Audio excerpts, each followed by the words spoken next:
It began with mud. And an idea so large it sounded like madness.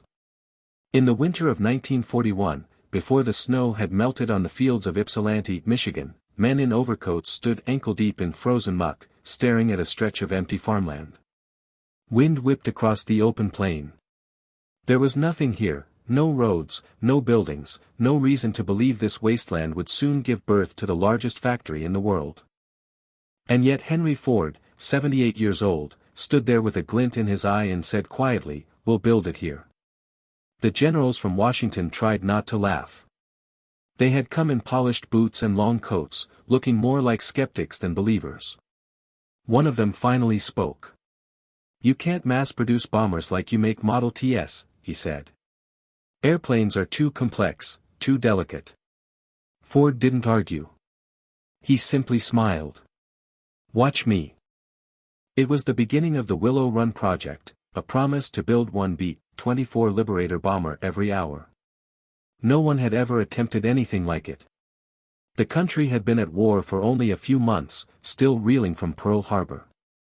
Factories were converting from cars to tanks, typewriters to rifles, sewing machines to machine guns. But a bomber, a four-engine giant made of more than 1 million parts, that was something different. Even within Ford Motor Company, many thought it was suicide. The old man had ideas, his son Edsel, younger, softer-spoken, had to make them real. Together they faced the impossible, turning the principles of car manufacturing into the machinery of war. In early meetings, the tension was thick. Ford engineers argued with Air Corps officials over tolerances measured in thousandths of an inch. The military men called it airplane magic. Ford called it engineering discipline. "We'll do it the Ford way," he said. "On the line. Step by step. Until the sky runs out of space." Blueprints spread across tables like battle plans. The scale was breathtaking, a building 1¼ miles long, with assembly lines so vast they would curve with the Earth's shape. A single roof covering 3.5 million square feet. Enough space for 300 football fields. But first, there was the land, soggy, uneven, and cursed with the kind of Michigan weather that could freeze steel. Bulldozers sank into the mud. Concrete trucks got stuck. For weeks, nothing moved but the wind. Workers cursed, engineers despaired, and headlines mocked the dream. "Ford's folly," one paper sneered. Inside the Ford offices, Edsel read the headlines in silence. He was sickly by then, overworked and already dying slowly from stomach ulcers that no doctor could cure. But he refused to quit. "If we stop now," he told his team, "we lose more than a factory. We lose faith." Every week, trainloads of steel arrived from Detroit. Thousands of workers came, men from the auto lines, farmers from Ohio, mechanics from the South. They built in the snow, poured concrete under lanterns at midnight, hammered rivets with bare hands. By the summer of 1942, the structure rose from the plain like something out of science fiction, a silver city of glass and steel, glowing even in the rain. When the doors opened, you could hear the hum from miles away. But the first bomber that rolled out of Willow Run didn't fly. It shook, it rattled, and on its first test run, one of the wings tore loose. Reporters were merciless. "Ford's flying fiasco," the Detroit Times declared. Even Henry Ford's confidence began to crack. He was old, tired, and the world he understood, the world of assembly lines and tin roofs, suddenly felt far away from the war raging across the oceans. And yet, for all its failures, Willow Run had already become something more than a factory. At night, when the lights burned across its endless windows, it looked like a beacon. Inside, thousands of men and women worked side by side, housewives, farmhands, students, building not just airplanes, but a new kind of America. It was chaos. It was hope. It was the beginning of something no one could yet name. In a quiet corner of the plant, a young welder wrote in her notebook. "We're not just building bombers. We're building a promise." But outside, the mud still clung to the boots of every worker. The barracks were freezing. The cafeterias were overcrowded. And on the edge of the airfield, where the snow mixed with oil and footprints, an engineer looked at the empty sky and whispered. "Before we can build a bomber every hour, we'll have to build a city out of mud." Where are you watching from? Let me know in the comments below, and don't forget to subscribe to this channel. At night, Willow Run glowed brighter than Detroit. From the highway, it looked like a city made of light, endless rows of windows stretching into the horizon, furnaces blazing like dawn, exhaust smoke drifting into the winter sky. It wasn't just a factory anymore. It was alive. By 1942, the mud was gone. In its place stood the largest industrial building on Earth. Inside, 24 hours a day, steel turned to flight. The air smelled of oil and hot aluminum. Sparks flew like fireflies. Overhead cranes swung wings the size of houses. The workers called it the city of steel and sweat. They came from everywhere, from the mines of Pennsylvania, the farms of Indiana, the streets of Chicago. Trains unloaded them by the thousands, young and old, men and women. Some came chasing a paycheck. Others came chasing purpose. All of them came because Ford had promised that if America could build cars, it could build victory. But Willow Run was no easy salvation. The barracks were cold, overcrowded, and never quiet. Babies cried through the nights, tired mothers slept in corners with lunch pails for pillows. The cafeteria lines wrapped around the building. The smell of coffee mixed with grease and exhaustion. A worker named Mary Johnson wrote in her journal. "We didn't have weekends. We had shifts. 8 hours, then 10, then 12. When you left, your hands shook from the noise. But you went back, because you knew what it was for." The noise was constant, a thunder made of metal and motion. Men shouted over the roar of presses that could flatten steel with a single strike. Conveyor belts clanked, drills screamed, rivet guns cracked like machine fire. The sound never stopped, not even at midnight. They built B-24 bombers, 4 engines, 67 feet long, 2,000 horsepower each. A miracle of engineering, but a nightmare to assemble. More than 1 million parts had to fit perfectly, and the first few didn't. The rivets failed, the engines misfired, the wings flexed like paper in the wind. The planes fell apart before they flew, one engineer admitted. The newspapers had a field day. Ford's flying fiasco, read the Detroit Free Press. "You can't mass-produce miracles," said another. But the workers kept going.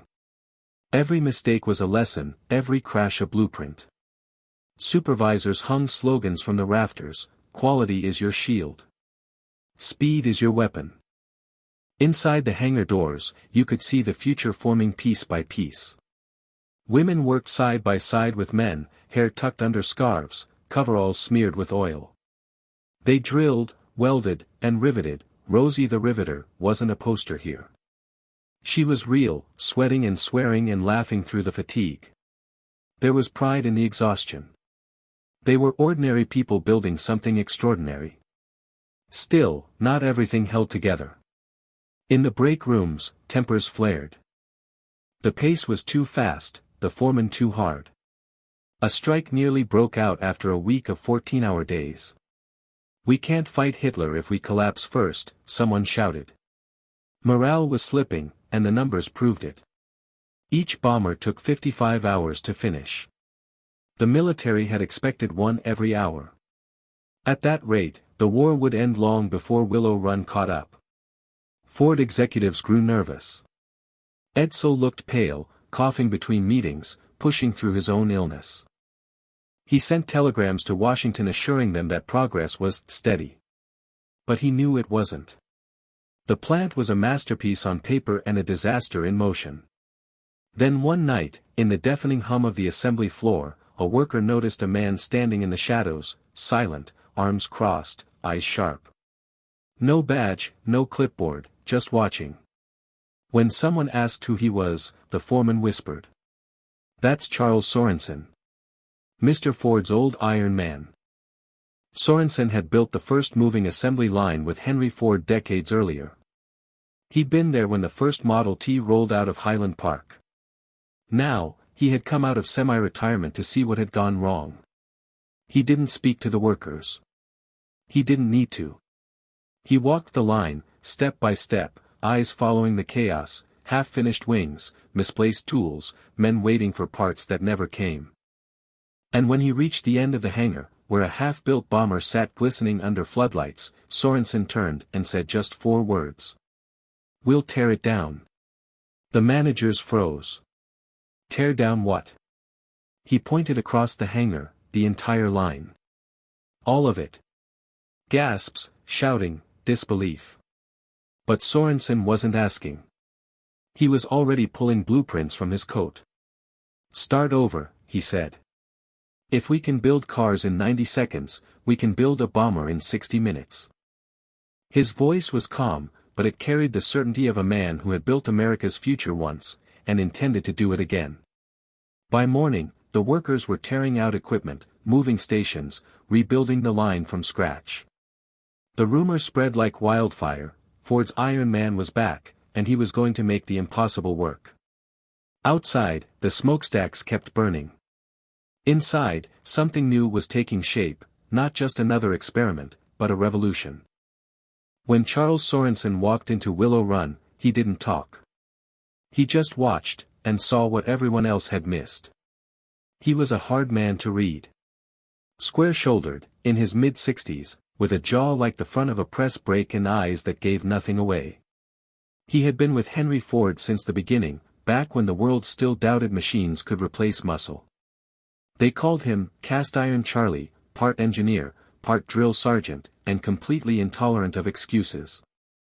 Now he stood in the middle of the largest factory on Earth, and all he saw was chaos. On paper, Willow Run was a miracle. In reality, it was a storm of inefficiency. Workers waited for parts that never arrived. Engines were installed before wiring was finished. Wings were painted before the rivets were tested. Every process tripped over the next. Sorensen watched for 2 hours without saying a word. Then he called the supervisors together and said simply, "Tear it down." They stared at him, unsure whether they had heard correctly. "All of it," he repeated. "This isn't a factory. It's a guessing game." And just like that, the man they called the architect of mass production began dismantling the heart of the Ford war machine. For weeks, the plant became a battlefield of blueprints. Sorensen redrew everything: the layout, the timing, the workflow. He made each step feed the next like a living organism. Rivets moved in trays, not buckets. Assemblers worked in sequence, not clusters. The process became music, measured in seconds instead of hours. He slept in his office, ate sandwiches at his desk, and roamed the floor at night with a stopwatch in his hand. Workers began to notice that if Cast Iron Charlie stopped beside you, you were either about to be fired or become part of something extraordinary. A mechanic remembered. He never raised his voice. He didn't have to. You could feel the clock ticking inside him. By the spring of 1943, the rhythm had changed. Parts arrived like clockwork. The noise became a kind of language. Engines rolled down the line, wings attached with mathematical precision. And then, one morning, something happened that no one thought possible: a complete B-24 Liberator rolled out of Willow Run in just 63 minutes. The news spread through the plant like wildfire. Men cheered, women cried, and Sorensen, standing in the corner, just nodded once and said, "Again." He turned mass production into choreography. Instead of building one plane at a time, each section, the nose, the fuselage, the tail, the wings, moved through its own mini-factory, meeting at the final line like pieces of a puzzle. To make it work, he even invented a new way of moving the planes, towing them sideways through the building, so every inch of the mile-long line stayed in motion. When reporters came, they described it as industrial magic. But Sorensen knew better. It wasn't magic. It was sweat, order, and discipline. By August 1943, Willow Run reached the goal no one believed possible: one bomber every hour. Every 60 minutes, another silver bird emerged from the hangar and rose into the Michigan sky. The Army called it the most extraordinary manufacturing feat of the war. But the cost was measured not just in steel, it was in people. 12-hour shifts became routine. The roar never stopped. Some workers collapsed at their stations. The factory cafeteria served 30,000 meals a day. When the whistle blew, no one even heard it anymore, it had become part of the heartbeat. A woman named Dorothy Miller wrote to her husband overseas. "They say we're safe here, but this feels like another kind of front. The lights never go out. The air tastes like metal." Still, the bombers flew, thousands of them. They crossed the Atlantic in convoys, their shadows falling across the same oceans where American sons were dying. Inside Ford headquarters, Edsel watched the production numbers rise, 500, 1,000, 2,000, and smiled faintly. But his body was failing. Doctors warned him to rest. He refused. "Not while we're still behind," he said. When the 5,000th bomber rolled off the line, Sorensen stood beside the runway, hands in his coat pockets. The engines thundered, wheels lifted, and the Liberator climbed into the sky like a silver promise. For a moment, even he allowed himself a rare smile. Then he turned to his foreman and said, "Good. Now keep it up."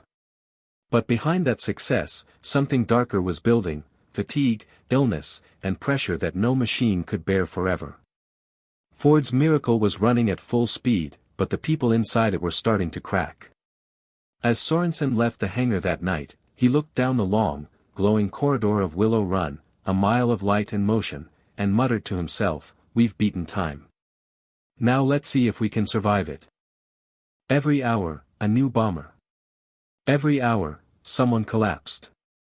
By the summer of 1943, Willow Run had found its rhythm. It was the rhythm of war, relentless, mechanical, unstoppable.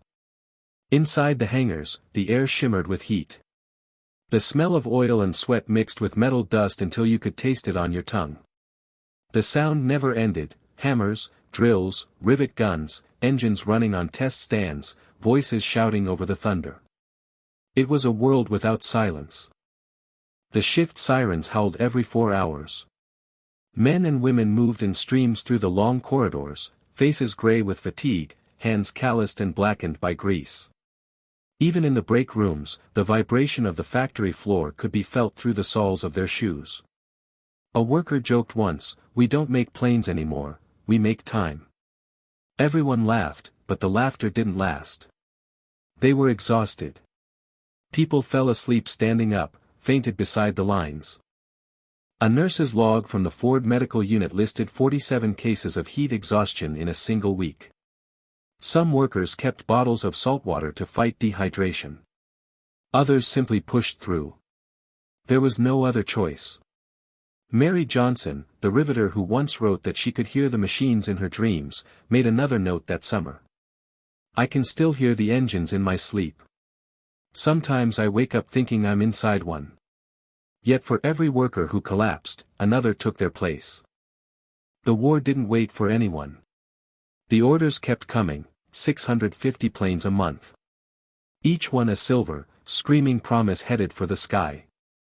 Outside, in the Michigan sun, the completed B-24s stood in perfect rows. They called them Liberators. Sleek, heavy, brutal. 4 engines each, capable of carrying 5 tons of bombs. They looked invincible, and for a moment, the workers who built them felt that way too. But the truth was simpler: they were tired. Terribly, endlessly tired. Some nights, when the shift ended, they sat by the airfield and watched the bombers take off. The lights of the runway stretched into the dark like a path to another world. As the engines roared, a few waved, not at the planes, but at the thought that something they'd touched would soon cross the ocean and fight for them. In Europe, those same bombers were changing the war. Crews who flew them nicknamed Willow Run the heartbeat of freedom. In letters home, pilots wrote, "Tell the folks in Michigan, your planes are saving lives out here." Those letters were pinned to the factory walls. Workers read them during breaks, hands still trembling from the vibrations of their tools. For a few minutes, the fatigue lifted. The noise became music again, the rhythm of purpose. But it couldn't last forever. The human body wasn't made for 12-hour shifts, 7 days a week. Accidents increased. Rivets misfired, parts jammed, tempers broke. Fights erupted in the cafeteria. Supervisors began keeping a quiet tally of those who didn't return, men who simply walked out one day and never came back. Still, the numbers kept climbing. Productivity rose 12-fold from the year before. The War Department called it a miracle of modern industry. The newspapers echoed the praise. But no one outside Willow Run saw the cost. One night, as the third shift dragged into its 10th hour, an engine test detonated without warning. A flash of blue fire, a roar like thunder, and for a moment everything froze. When the smoke cleared, a mechanic lay motionless beside the wreckage. Someone whispered, "He was supposed to be off 2 hours ago." No one said anything after that. The next morning, the line started again. In the cafeteria, a chalkboard displayed the slogan "Keep them flying." Below it, someone had scrawled in pencil, "But who keeps us flying?" The managers wiped it clean by noon. Still, there was something unbreakable in the people of Willow Run. They kept showing up, even when their hands bled through their gloves, even when their eyes stung from exhaustion. They weren't heroes, not in the way soldiers were, but they fought their own kind of war, against fatigue, against failure, against time itself. Charles Sorensen knew it too. He walked the factory floor like a ghost commander, stopwatch in hand, eyes sharp but tired. The rhythm he had created, the perfect machine of production, was now consuming its creators. "This isn't just production anymore," he said quietly to one of his foremen. "This is endurance." And he was right. The lines never stopped. Every hour, another bomber rose from the floor. Every hour, another worker fell behind it, to rest, to sickness, sometimes forever. But the war in Europe was turning. The bombers they built were now striking deep into Germany. For the first time, victory felt possible. And yet, deep inside Willow Run, amid the glow of furnaces and the thunder of engines, another truth was forming, that for every liberator taking off into the dawn, someone down below was falling apart. We were winning the war, but losing ourselves. By the winter of 1944, Willow Run had become a world unto itself, a city of motion that never slept. The snow outside fell in silence, but inside, the factory still roared like a living thing. Rivet guns cracked, presses thundered, and the smell of oil and aluminum hung so thick you could taste it in the air. The posters said, "Keep them flying," but the people on the line were barely standing. Mary Johnson, the riveter who once joked that she could hear the engines in her dreams, now worked with her wrists wrapped in cloth. "We had no time for bandages," she said later. "You wrapped it, you worked, you prayed you'd last till Sunday." Most didn't even get that far. The 12-hour shifts had turned into 14. The hospital unit, a converted storage wing, overflowed with workers fainting from exhaustion. The factory physician's report read, "They work like soldiers, and fall like them too." And still, the orders came. The War Department wanted 650 planes a month, no excuses. Ford executives pushed harder. Production goals were posted on giant boards at the end of each line. Every delay, every missed rivet, every broken drill bit was a failure not just of skill, but of patriotism. "We weren't allowed to slow down," recalled one mechanic. If a man passed out, they carried him off and kept the line running. Outside the plant, Michigan froze under snow. Inside, the heat from the machinery made the walls drip with condensation. Steam rose from the floors. You couldn't tell if it was sweat or fog.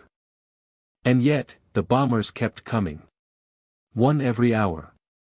Each one a shining symbol of American will. The newspapers called it Ford's Miracle of the Skies. Reporters visited the plant, taking photos of smiling women and men in goggles and gloves. The headlines read, "The arsenal of democracy never sleeps." No one printed the photos of the ones who didn't wake up. Dorothy Miller, who worked on the tail section line, wrote in a letter to her husband overseas. "They say our planes are winning the war. But every time one takes off, I wonder if I'll ever stop hearing the sound." The sound, that endless mechanical heartbeat, had become part of them. It followed them home, into the kitchens, the beds, the dreams. Some workers swore they could hear the echo of engines even in silence. The fatigue became something deeper, a kind of numbness. The laughter faded, the songs stopped. People stopped talking during breaks. They simply sat, staring at the floor, waiting for the next siren to call them back. A new term appeared in the medical records: production fatigue. It was a polite way to describe what was really happening: minds breaking under pressure, bodies refusing to move. Yet the numbers told another story. Willow Run had never been stronger. In April 1944, it hit its all-time peak, 650 bombers in a single month. 12 times the output of its first year. For Edsel Ford, it was both triumph and torment. His health was failing, his lungs weakened by illness. But he kept working, visiting the plant as often as his doctors allowed. "They need to see me," he said. "They need to know we're still fighting." When a reporter asked him how it felt to oversee the greatest factory in the world, he smiled faintly and said, "Heavy." The men and women of Willow Run understood. They were carrying something heavier than steel, the weight of time itself. Every minute counted. Every hour lost meant another squadron grounded, another mission delayed. But for all the glory, cracks were forming. The turnover rate skyrocketed. Families left the company housing, too tired to keep up. Trains full of new recruits arrived every week, their faces fresh, their eyes unready for what awaited them. Even Sorensen, Cast Iron Charlie, himself, began to slow down. He'd walked the line with his stopwatch, but his steps were heavier now. He knew what the factory had become, a living machine that demanded sacrifice. One morning, after a record-breaking week, a telegram arrived from the War Department. The front in Europe had shifted. Allied bombers were now striking deep into Germany. The tide was turning. Victory in sight, the message read. Maintain maximum production. But the mood in the factory didn't lift. For the first time, workers asked themselves what would happen when the war ended. What would they become when the noise stopped? Mary Johnson wrote one last note in her journal that winter. "We built planes faster than anyone thought possible. But somewhere along the way, we forgot what it meant to stop." And then, in the spring of 1945, the telegrams began to change. Cities in Germany fell one by one. The headline spoke of peace on the horizon. One morning, Sorensen read a single sentence from Washington and said nothing for a long time. The war was ending. The orders were slowing. And though everyone had prayed for that moment, no one at Willow Run knew what it would mean when the machines finally went quiet. The day they built their last bomber, nobody cheered. June 1945. The war in Europe was over. Flags waved across America, bells rang in small towns, and crowds filled the streets. But inside the hangars of Willow Run, there was only silence, a silence so deep it felt heavier than the roar that had filled the place for years. For the first time since 1942, the assembly lines stood still. The conveyor belts were motionless. The air, once thick with the smell of oil and hot steel, now smelled of dust. Workers moved slowly, almost reverently, around the final beat, 24 Liberator. Its aluminum skin gleamed under the fluorescent lights, the last of its kind. Charles Sorensen stood near the wing, hands in his pockets. He looked older, smaller somehow, as if the noise had been holding him upright all this time. "For years we built for war," he murmured. "Now we'll learn to build for peace." The workers didn't know whether to celebrate or mourn. Some cried. Some just stared. For months they had dreamed of this moment, the end of exhaustion, the end of endless shifts, but when it finally came, it felt like losing something they couldn't name. A woman in a blue jumpsuit traced her hand across the bomber's nose. In black paint, someone had written, "To the end of the war, and the beginning of something new." They had built 8,685 of them. 8,685 machines that had crossed oceans, flattened enemy strongholds, and helped end the bloodiest war the world had ever seen. But to the people here, each plane was more than a number. It was a piece of their lives, their sweat, their sleep, their youth. The factory whistle blew one last time. It was softer than anyone remembered, almost apologetic. No one moved for a while. Then the last bomber began to roll slowly toward the open hangar doors. Its propellers spun, its engines roared, and for a moment, the sound came back, the old heartbeat of Willow Run, one last breath before silence. As it lifted off the runway, a strange thing happened, no one clapped. They just watched. Eyes wet, hands still, as the silver plane climbed into the clear Michigan sky and disappeared into the light. Sorensen turned to leave. "That's it," he said simply. "That's the last of them." Edsel Ford wasn't there to see it. He had died the year before, a quiet casualty of the same war he helped fight from home. His father, Henry, now frail and distant, had retreated into silence. The empire they had built together had carried America through its darkest hour, but even empires need rest. The next morning, the workers returned to find the lights dimmed. Some packed their tools, others just stood by the lines, unsure what to do with their hands. One foreman tried to sound cheerful. "Back to cars soon, folks. We'll be building peace now." But the words felt hollow. Peace didn't have the same rhythm. A few stayed to dismantle the giant jigs and presses. The sound of wrenches echoed through the empty hull, metallic ghosts of what once was. Piles of unused aluminum gleamed like silver bones under the factory lights. In the cafeteria, someone had written on the wall, "We beat the clock. Now the clock has stopped." For the first time in years, the night outside was quiet. No sirens, no trucks, no engines testing at dawn. Families sat together again. Children who had grown up beside the roar of the plant fell asleep in silence and woke up confused. The end of war should have felt like victory. But for those who had lived inside Willow Run's walls, it felt more like waking from a long, heavy dream, one so real that the world outside seemed distant, smaller, too slow. Some of them couldn't adjust. They missed the sound, the purpose, the urgency. They missed the faces that had stood beside them every day, hands moving in perfect rhythm. A former line worker named Joe Simmons later said, "When that last plane flew, it felt like my life went with it." You don't just stop fighting overnight. The bomber itself, the final liberator, was ferried to storage in Kansas. It never saw combat. But those who built it said it carried something more than bombs or engines. It carried everything they'd given: years, sleep, laughter, tears, the belief that ordinary people could do the extraordinary. When Sorensen left Willow Run for the last time, he paused at the door and looked back. The mile-long building stretched into shadow, silent and still. The place that had once built time itself now felt timeless. He smiled, just barely, and whispered, "We built the impossible. That's enough."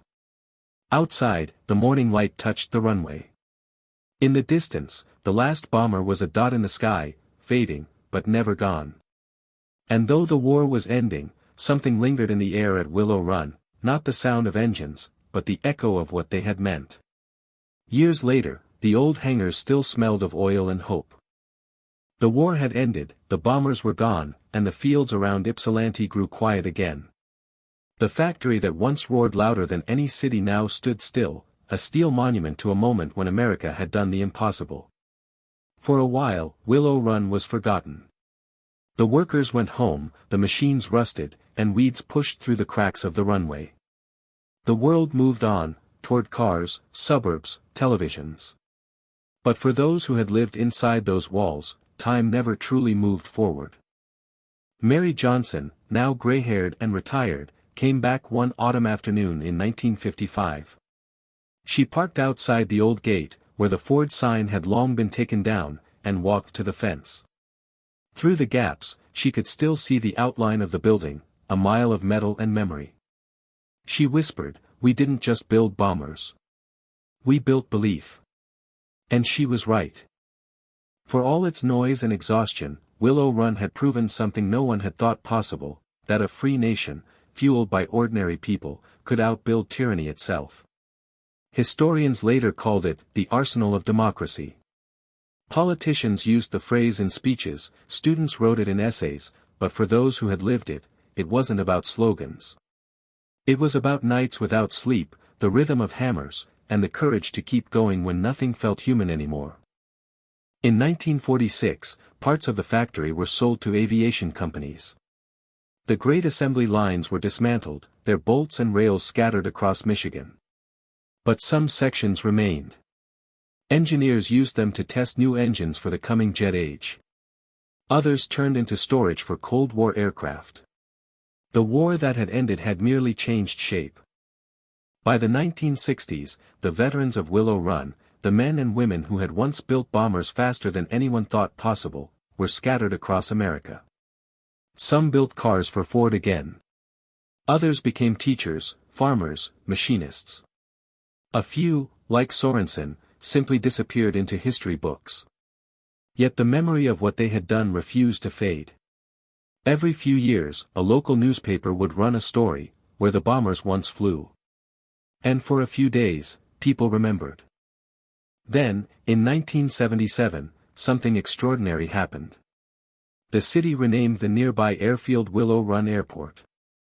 A crowd gathered under a gray sky as a restored B-24, one of the few left in the world, flew low over the field. The sound of its engines rolled through the air like thunder remembered. Some of the old workers were there. Many wept. Among them was a British pilot named Arthur Hill. He had flown a Liberator built at Willow Run in 1944, a plane that brought his crew home after being hit over Bremen.